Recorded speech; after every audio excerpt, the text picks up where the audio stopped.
तो हमने rock salt structure देख लिया था। जल्दी से मुझे बताइए रॉक सॉल्ट स्ट्रक्चर में हमने क्या क्या देखा था। एक short revision. Rock salt structure में हमने क्या क्या देखा था, जल्दी से बताइए।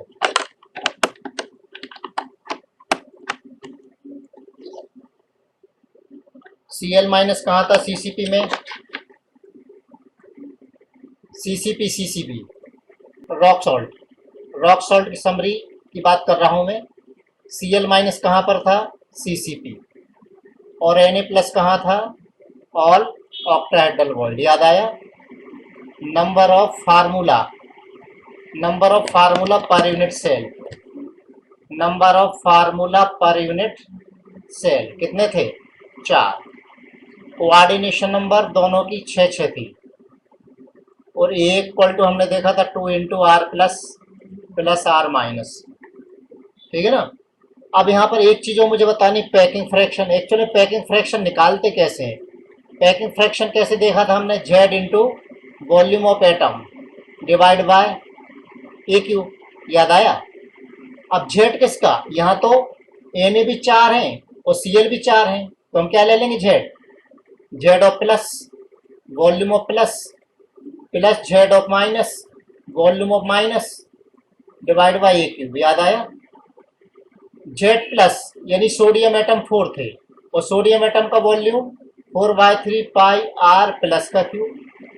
जेड माइनस यानी सीएल माइनस 4 थे, उसका वॉल्यूम 4/3 पाई आर माइनस का क्यूब डिवाइड बाय ए क्यूब। याद आया? ऐसा लिख सकते हैं। पैकिंग फ्रैक्शन एक्चुअल में ऐसे निकाला जाता है। अब यहाँ पर 4 इंटू 4/3 पाई कॉमन ले लीजिए, तो बचेगा क्या? आर प्लस का क्यूब प्लस आर माइनस का क्यूब डिवाइड बाय ए क्यूब।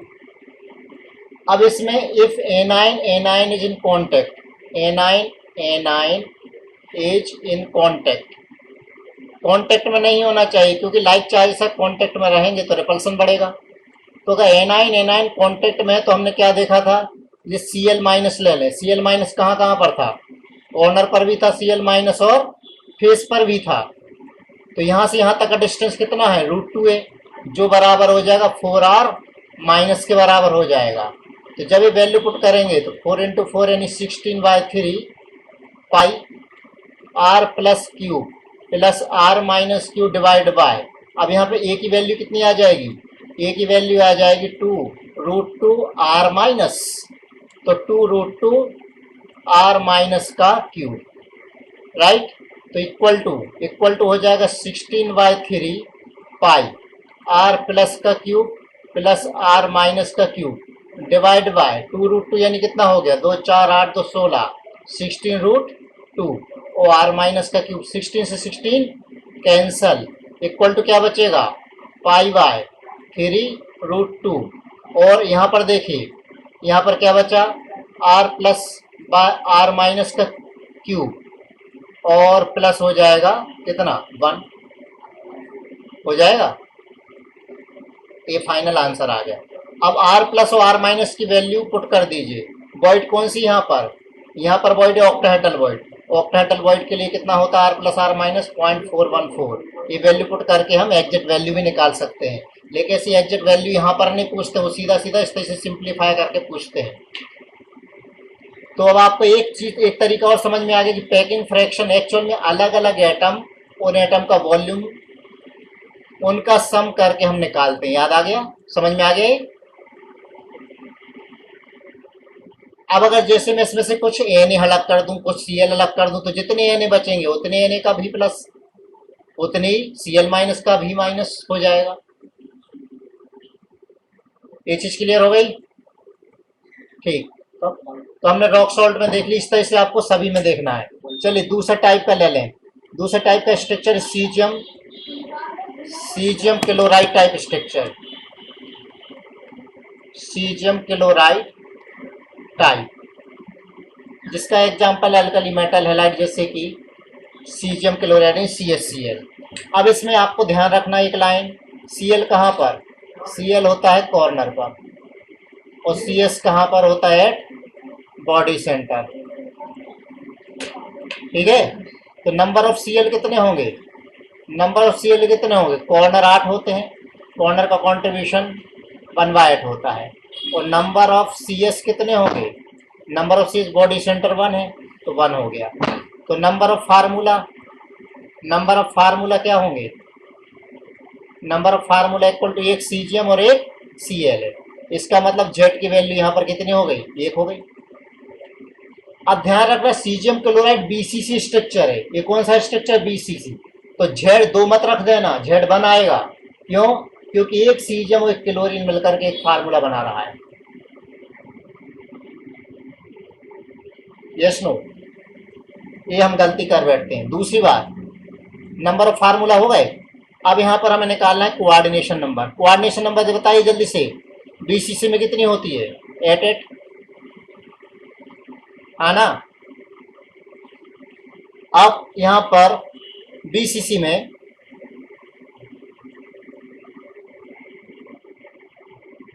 यहाँ पर जल्दी से देखेंगे हम। कॉर्नर पर क्या है? क्लोरीन। कॉर्नर पर है क्लोरीन और ये कहाँ पर है? बॉडी सेंटर पर है ना। तो मुझे बताइए, जल्दी से बताइए, यहाँ से यहाँ तक का डिस्टेंस कितना? √3 है। √3 है। तो यहाँ से यहाँ तक का डिस्टेंस कितना? हाफ। ये डिस्टेंस बॉडी सेंटर से कॉर्नर का √3/2 इक्वल टू हो जाएगा R++R-। समझ गए? ईशा कोई दिक्कत? ये बात क्लियर हो गई? अब सीधा सीधा क्वेश्चन दे दें कि अगर R+ मान लीजिए X है और A की वैल्यू मान लीजिए Z है, फाइंड R-। फाइंड कर सकते हो? तो आंसर क्या होगा? √3Z/2 इक्वल टू R+ क्या है? X। R- फाइंड करना है। आ गया आंसर? अरे वहां वैल्यू दे देंगे, नो टेंशन। इसे हम क्या बोलते हैं? R+ और R- का मतलब इंटर आयनिक डिस्टेंस। ये क्या है? इंटर आयनिक डिस्टेंस, दो आयन के बीच का डिस्टेंस। ठीक। तो यहाँ पर हमने क्या क्या पढ़ा सीजियम क्लोराइड में कि जेड की वैल्यू आपको कितनी लेना है? 1। कोऑर्डिनेशन नंबर क्या है यहाँ पर? 8। और तीसरा इंटर आयनिक डिस्टेंस यानी R++R- equal to √3A/2। Okay, ठीक है। और सीएल कहाँ पर देखा हमने? यहाँ कॉर्नर पर। और सीजियम कहाँ पर? Body centre. और ये नोट्स डेली कॉपी करते चल रहे हो। थर्ड है अपना जिंक बैलेंट टाइप। जिंक बैलेंट है पूरा एनसीईआरटी में कहीं भी नहीं है, ध्यान रखना। ये आप पढ़ रहे हैं सिर्फ कॉम्पिटिटिव के लिए। जिंक बैलेंट टाइप का एग्जांपल है ZnS। अब यहाँ पर आपको ध्यान रखना है कि AS- कहाँ पर है? CCP। और Zn++ कहाँ पर है? Alternate tetrahedral void. उल्टा भी हो सकता है, वाइस वर्सा भी हो सकता है, एंड वाइस वर्सा। अब यहाँ बताइए जल्दी से, नंबर ऑफ S- कितने? 8 कॉर्नर। 8 कॉर्नर, बोलिए बोलिए बोलिए, प्लस 6 फेस कितना आया? 4 आया। तो नंबर ऑफ टेट्राहेड्रल वॉइड कितनी होंगी? नंबर ऑफ टेट्राहेड्रल वॉइड 8 होंगी। लेकिन Zn+ कहाँ पर? Alternate tetrahedral void. कौन से अल्टरनेट? Non adjacent alternate. पास पास के टेट्राहेड्रल वॉइड पर नहीं होगा, non adjacent alternate tetrahedral void. तो जिंक कितने टेट्राहेड्रल वॉइड में होगा? अल्टरनेट का मतलब एक छोड़ के कितने में होगा? आधे में होगा, है ना। आधे में होगा तो इसका फार्मूला क्या बना? Zn4 S4। तो 4 कॉमन ले लीजिए। तो number of formula per unit cell कितने? Number of formula per unit cell कितने? 4 हो गया, यानी Z की वैल्यू 4 हो गई। Z की वैल्यू 4 हो गई। दूसरी बात, कोऑर्डिनेशन नंबर जल्दी से बताइए। टेट्राहेड्रल वॉइड में कौन है? जिंक। तो Zn प्लस की कोऑर्डिनेशन नंबर कितनी हो गई? 4। आना, अरे यार जो टेट्राहेड्रल वॉइड में उसकी 4। इसका मतलब क्या है? जिंक के अराउंड कितने सल्फाइड हैं? 4। क्या मीनिंग इसका? क्या मीनिंग इसका? 4 सल्फाइड अराउंड 1 जिंक। इसका मीनिंग ये है। एंड अब सल्फाइड के अराउंड कितने जिंक हैं? 8 टेट्राहेड्रल वॉइड है एक सल्फाइड के अराउंड, ठीक है ना, लेकिन अल्टरनेट में है। तो सल्फाइड के अराउंड कितने जिंक होंगे? 4। तो हम क्या बोलेंगे? कोऑर्डिनेशन नंबर इसकी 4 है, राइट। तीसरा, थर्ड, अब मुझे बताइए टेट्राहेड्रल वॉइड कहाँ पर होती है? बिल्कुल रट जानी चाहिए, चीजें घुट जानी चाहिए, कभी भी पूछूं मैं।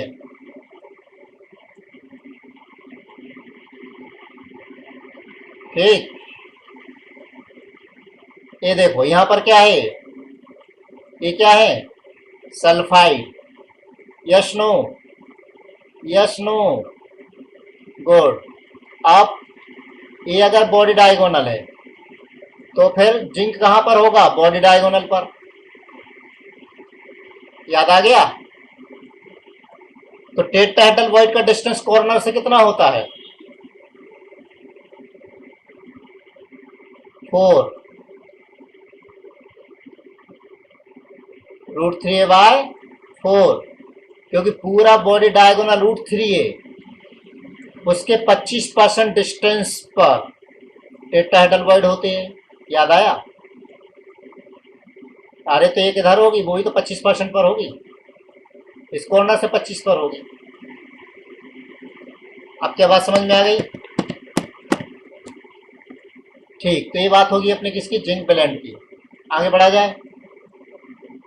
यहाँ जो मैं कोऑर्डिनेशन नंबर अभी डिस्कस कर रहा हूँ सिर्फ फर्स्ट कोऑर्डिनेशन नंबर डिस्कस कर रहा हूँ। जिंक ब्लेंड के बाद नेक्स्ट टाइप है। नेक्स्ट टाइप है कौन सा? Fluoride type. कौन सा टाइप? Fluoride type. इसका एग्जाम्पल है CaF2। अब यहां पर ध्यान देना, Ca++ CCP और F- ऑल टेट्राहेड्रल वॉइड, और वाइस वर्सा, उल्टा भी हो सकता है। जल्दी से बताइए, जल्दी बताइए कितने Ca++ होंगे? 4 होंगे। Very good. तो टोटल टेट्राहेड्रल वॉइड कितनी होंगी? 8 होंगी, लेकिन सभी टेट्राहेड्रल वॉइड में F- है, तो F- कितने होंगे? 8 ही होंगे। तो फार्मूला क्या होगा? Ca कितने हो गए? 4, और F कितने हो गए? 8। 4 कॉमन ले लीजिए, तो CaF2। तो number of formula per unit cell की वैल्यू कितनी आ गई? 4 हो गई। 4। कोऑर्डिनेशन नंबर बताइए टेट्राहेड्रल वॉइड में कौन? फ्लोरीन। तो फ्लोरीन कोऑर्डिनेशन नंबर कितनी? 4। आना। कैल्शियम, कैल्शियम के अराउंड कितने फ्लोरीन है? 8 है। Coordination number 8। तो ये कौन सा स्ट्रक्चर होगा? H4। कैटायन की 8, एनायन की 4। यहाँ टेट्राहेड्रल वॉइड है तो वापस से वही रिलेशन आ जाएगा, √3/4 = R++R-। अच्छा बताइए, मुझे पैकिंग फ्रैक्शन के लिए यहाँ लिखना हो तो कैसे फार्मूला बनाएंगे? पैकिंग फ्रैक्शन बताइए जल्दी से, कैसे लिखूं? Z+ volume of plus plus Z- volume of minus divide by AQ। याद आ गया? Very good. Z+ कितने, यानी कैटायन कितने हैं? 4। देखो कैल्शियम 4 है, इंटू 4/3 πr+Q। एनाइन कितने, यानी F- कितने हैं? 8, into 4/3 πr-Q divide by AQ। अब यहां पर एक इसके बराबर होगा, एक इसके बराबर होगा। कैल्शियम कहां पर है? CCP यानी FCC में, NaFCC में। तो फिर ये वाले जो डिस्टेंस वो होगा √2a। √2a किसके बराबर है? √2a किसके बराबर है? अरे यार 4r के बराबर। हाँ, मतलब a इक्वल टू हो गया 2√2r प्लस। ठीक है, तो ये हो जाएगा 16, वापस से वही आ जाएगा 16 पाई, 16/3 पाई कॉमन ले लिया, r plus cube plus r minus cube divide by कितना 16√2 और r प्लस क्यूब। तो इक्वल टू क्या हो जाएगा π/3√2 1 plus r minus by r plus का क्यूब। अब ध्यान देना, r minus by r plus की वैल्यू क्या पुट करना है आपको? r minus by r plus की वैल्यू 0.225 ही पुट करना है। तुम बोलोगे सर हमने तो पढ़ा है r plus by r minus 0.225, तो आप उल्टा क्यों कर रहे हो? बिल्कुल पढ़ा है। हमने क्या पढ़ा? वॉइड बाय एटम का रेडियस का रेशो। तो यहाँ वॉइड में कौन है? यहाँ पर फ्लोराइड है। बात समझ में आई? वॉइड में कौन है? फ्लोराइड। इसलिए माइनस ऊपर आ गया, प्लस नीचे आ गया, लेकिन रेशो वही रहेगा 0.225। ये वैल्यू पुट कर देंगे, आंसर आ जाएगा। यार एक मिनट कुछ गड़बड़ किया है, कुछ KCN कुछ गड़बड़ किया है। बिल्कुल बिल्कुल, अरे रे रे रे रे रे, बहुत बड़ी गड़बड़ कर ली। यहाँ पर 2 आएगा। ठीक है, अरे कुछ तो बोलो रे।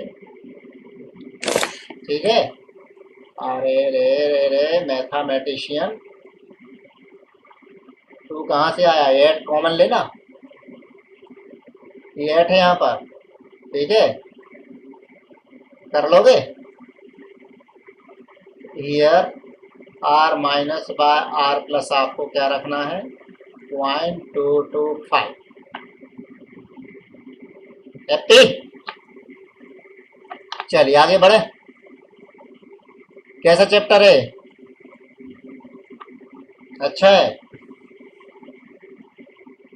अगला है एंटी फ्लोराइड टाइप।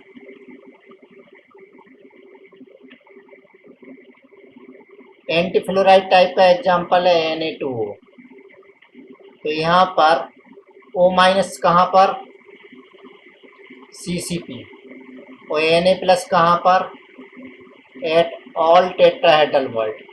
तो जल्दी से बता दीजिए, नंबर ऑफ O माइनस कितने? 4 हो जाएंगे। नंबर ऑफ Na प्लस कितने? 8 हो जाएंगे। अरे यार अब कितनी बार लिख चुका हूँ ऐसा। फार्मूला क्या होगा? Na8O4, 4 कॉमन ले लीजिए, Na2O। तो Z की वैल्यू कितनी हो गई? 4। Z की वैल्यू 4 हो गई। दूसरी बात, कोऑर्डिनेशन नंबर अब इसका उल्टा हो जाएगा। कैसे? टेट्राहेड्रल वॉइड में कौन है? सोडियम।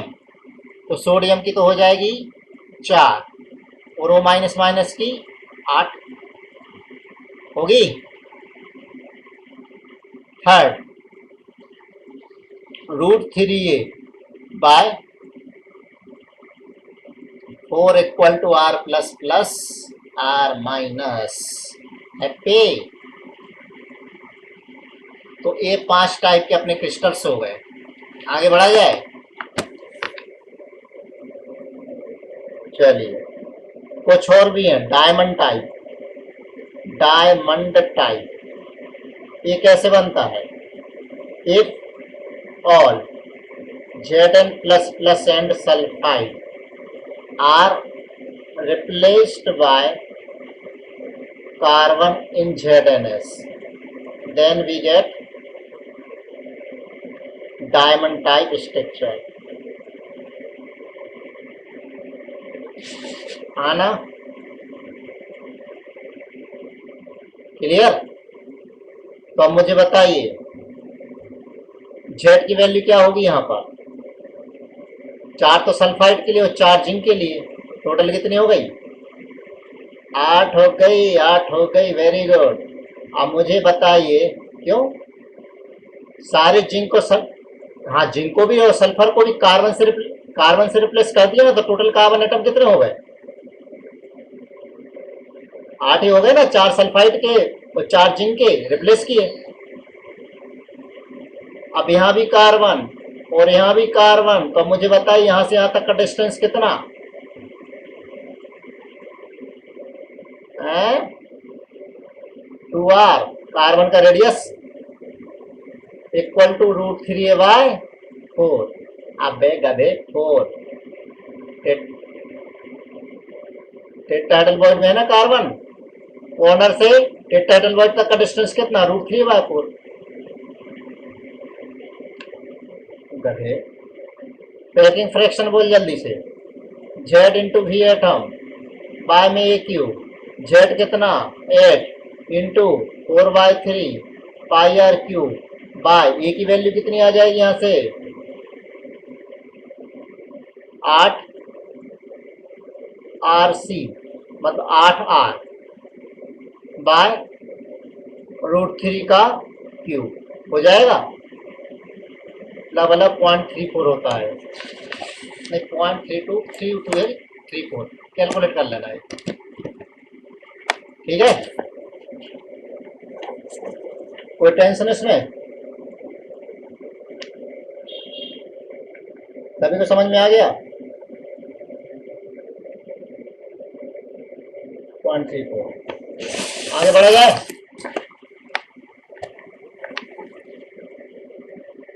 अब बाकी स्ट्रक्चर में तो वहां दिया रहेगा,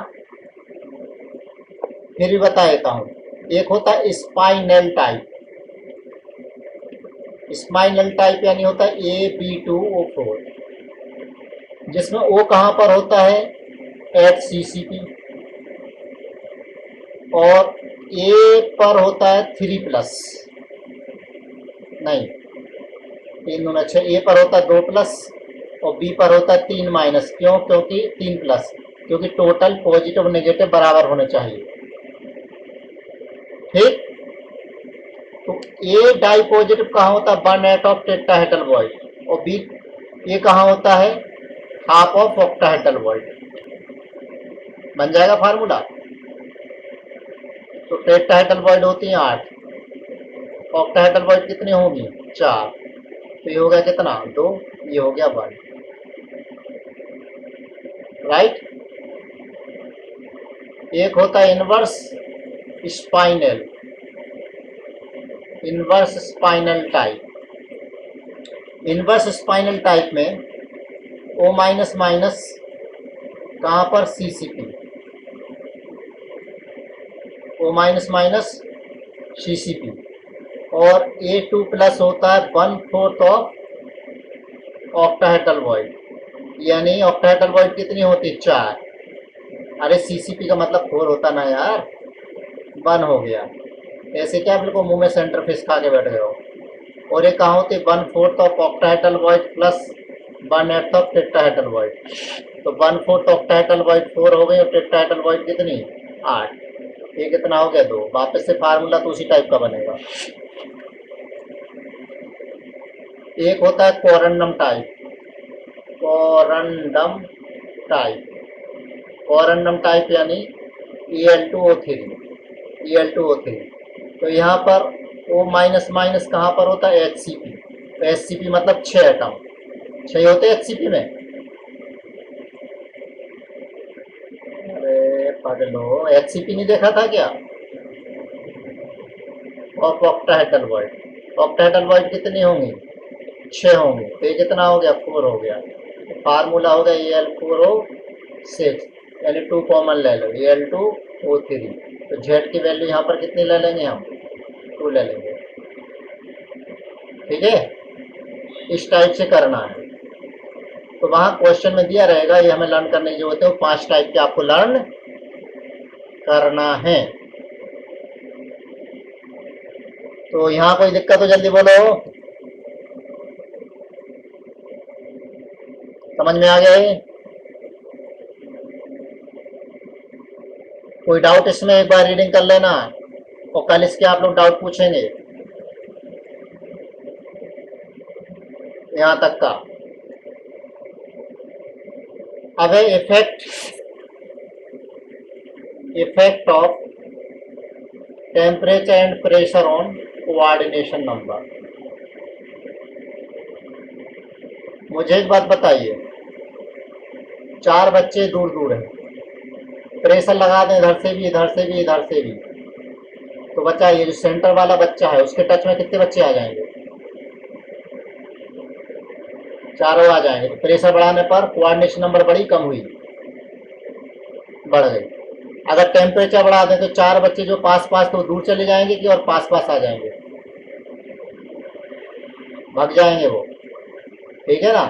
भाग जाएंगे मतलब कोऑर्डिनेशन नंबर कम हो गई, राइट। तो प्रेशर बढ़ाते हैं तो कोऑर्डिनेशन नंबर बढ़ती है, और टेम्परेचर बढ़ाते हैं तो कोऑर्डिनेशन नंबर क्या होती है? कम होती है। इसका मतलब है कि अगर 4 कोऑर्डिनेशन नंबर वाला सॉल्ट है, 6 में कन्वर्ट करना है तो क्या करिए आप? प्रेशर बढ़ा दीजिए। या फिर 8 वाला सॉल्ट है तो उसको हमें 6 में कन्वर्ट करना है तो क्या करिए? टेम्परेचर बढ़ा दीजिए। इतनी बात क्लियर हो गई? एक चीज का और ध्यान रखना, एक क्वेश्चन बता रहा हूं। क्वेश्चन में दिया है जैसे compound made up from A and B where coordination number of A and B is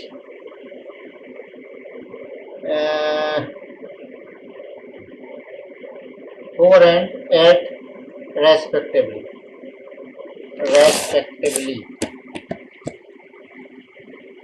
Find empirical formula. तो अगर ऐसा बोला है कि कोऑर्डिनेशन नंबर दे रखी है, फार्मूला पता करना है, तो मालूम क्या करें? ए और बी, इसकी कोऑर्डिनेशन नंबर क्या दे रखी है? ए की दे रखी 4 और बी की क्या दे रखी है? अगर कोऑर्डिनेशन नंबर दे रखी है तो ही करना है, नहीं दे रखी तो आपको मन से फार्मूला नहीं बनाना। तो इसको इधर ले जाओ, इसको इधर ले जाओ, फार्मूला क्या बनेगा? A8B4, यानी फार्मूला होगा A2B। आई बात समझ में? ठीक है। लेकिन ऐसा कब करना है? जब वहां पर कोऑर्डिनेशन नंबर दे रखी तो ही आपको ये दिमाग लगाना है, अदरवाइज अपनी बुद्धि फालतू में नहीं लगाना। ओके। एक चीज और मुझे बताइए, अगर हमें स्टेबिलिटी चाहिए और क्रिस्टल टू बी स्टेबल, अगर हमें स्टेबल चाहिए तो लाइट चार्जेस पास पास होना चाहिए कि दूर दूर? दूर दूर होना चाहिए। इसका मतलब A9 कांटेक्ट हो कि ना हो? नहीं हो। लेकिन A9 कैटायन कांटेक्ट हो कि ना हो? होना चाहिए, ये होना चाहिए। ठीक है, यस नो? हाँ, इतनी बात आप लोगों को समझ में अच्छे से आ गई? ठीक है, तो आगे बढ़ा जाए। अब एक छोटा सा क्वेश्चन दिया है,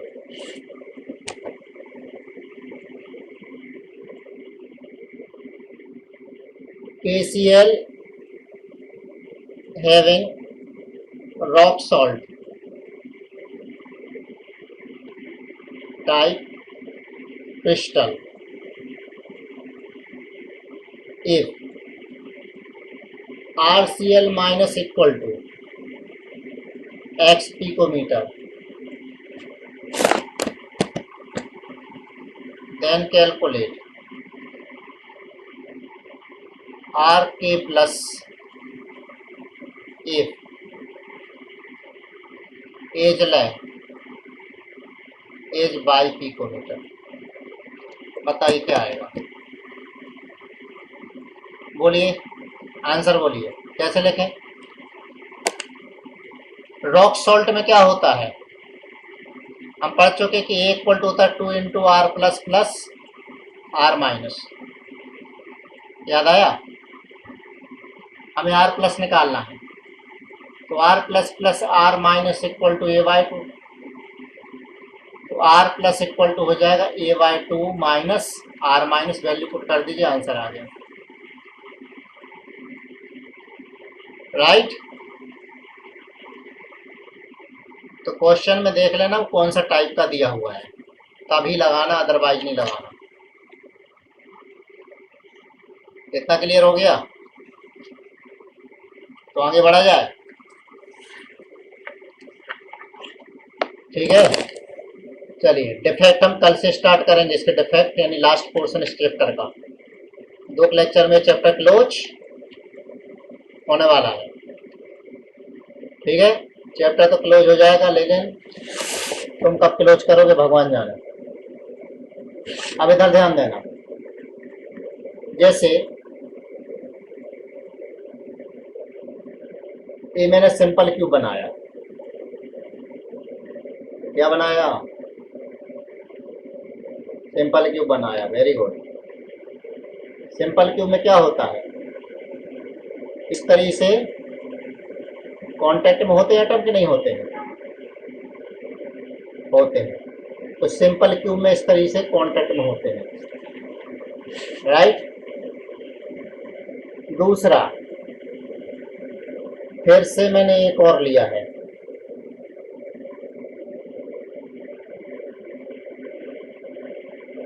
अगर आप फेस पर एटम्स को ले लो, ये फेस पर एटम को ले लो, समझ रहे हो ना? तो इसमें अगर मैंने बोला है कि इस टाइप का पैटर्न, इस टाइप का पैटर्न देखो सिंपल क्यूब में भी है, तो इस टाइप का पैटर्न फेस सेंटर में भी होता है। कब? अगर सारे फेस के एटम को मिला दिया जाए तो। हाँ ना? तो ये किसको प्रेजेंट कर रहा है, बात समझ में आई मैं क्या बोलना चाहता हूँ? अरे यार ऐसा क्या करते हो? फिर से देखो, मैं तुम लोगों को बताना क्या चाह रहा हूँ। अब मैंने बोला कि ये वाला जो पैटर्न है, बताइए ये पैटर्न किस प्लेन को रिप्रेजेंट करता है? तो ये पैटर्न एक तो इसको प्रेजेंट करता है, इसको,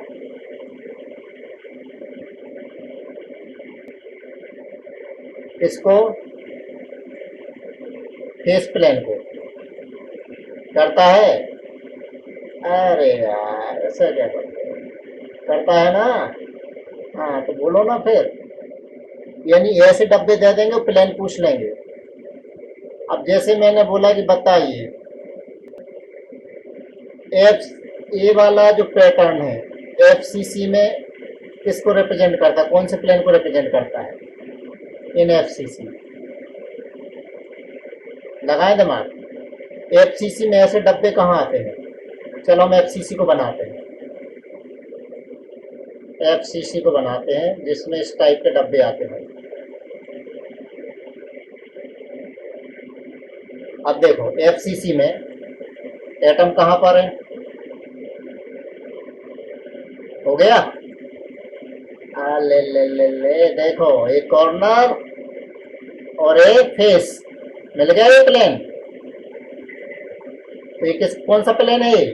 डायगोनल प्लेन, है ना? गधो कुछ तो बोलो, आगे बात समझ में? कोई टेंशन?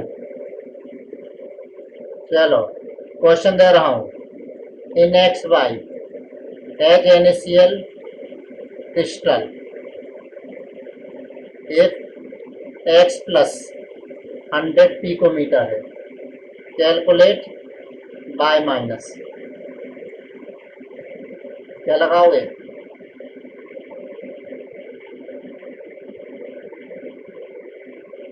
अब NaCl टाइप क्रिस्टल है, इसका मतलब क्या है? ऑक्टाहेड्रल वॉइड, और ऑक्टाहेड्रल वॉइड, ऑक्टाहेड्रल वॉइड के लिए रेशो क्या होता है? R plus by minus equal to 0.414। तो R प्लस मालूम है 100, R माइनस आपको फाइंड करना है। ठीक है, तो क्वेश्चन कैसा भी पूछा जा सकता है। ठीक, एक टाइप का प्रॉब्लम और, एक टाइप का प्रॉब्लम और, जैसे हमने देखा था calculate number of unit cell in 1 gram NaCl, unit cell निकालनी है। तो मुझे बताइए NaCl में नंबर ऑफ फार्मूला हमने क्या निकाले थे, number of formula per unit cell equal to 4 निकाले थे। इसका मतलब ये हो गया है कि अगर एक यूनिट सेल है हमारे पास तो नंबर ऑफ NaCl कितने होंगे, 4। तो 4 NaCl का वेट कितना, यानी 4 इंटू एक NaCl का वेट इतना, इतने ग्राम अगर NaCl है, मोल में लिया है, तो यूनिट सेल कितनी होंगी, एक नहीं, 1 मोल कंटेन Na यूनिट सेल। बेटा हमने मोल लिया ना यहाँ पर, तो फिर अगर हमारे पास 1 ग्राम NaCl है तो यूनिट सेल कितनी होंगी, 1 into Na by 4 into 58.5 unit cell. आगे आंसर। एक टाइप का प्रॉब्लम ऐसा भी हो सकता है, समझ में आया? ठीक, कोई टेंशन नहीं इसमें। अब मुझे बताइए दो टेट्राहेड्रल वॉइड के बीच का डिस्टेंस कितना हो सकता है, distance between two tetrahedral void, जल्दी से बताइए। आपके पास 1 मिनट का टाइम बचा हुआ है लेक्चर ओवर होने के लिए, बोलो जल्दी से।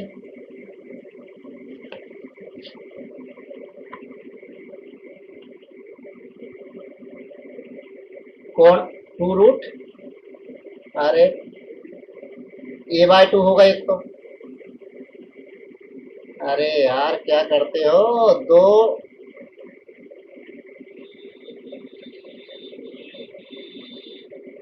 देखो, एक बॉडी डायगोनल आपने लिया यहाँ पर है, एक बॉडी डायगोनल आपने लिया यहाँ पर है, तो यहाँ से यहाँ तक का डिस्टेंस जो आप निकालोगे ना ये A/2 आएगा। ठीक, चलिए तो आज का लेक्चर यहीं क्लोज करते हैं, कल डाउट डिस्कशन होगा, अगर डाउट पूरे हो गए तो आगे का पोर्शन कंप्लीट करेंगे। ओके।